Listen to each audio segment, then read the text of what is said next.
Guys, i-flex ko lang ang kinita ko ngayon dahil binenta ko yung mga bakal-bakal ko ditong mga nakatambak.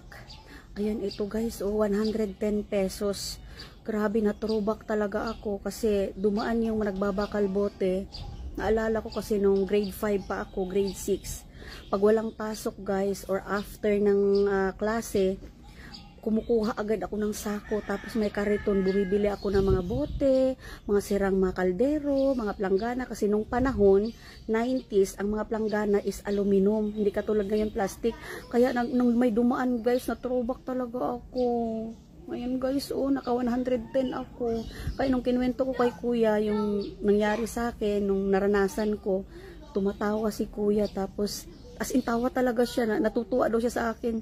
Hindi niya inaakala naranasan ko raw yung ganun. Kaya sabi ko, kuya, may ibang bakal dito na iba. Kaya kuya, iyon na lang yan, binigay ko na lang yung iba dito, hindi ko na pinabayaran.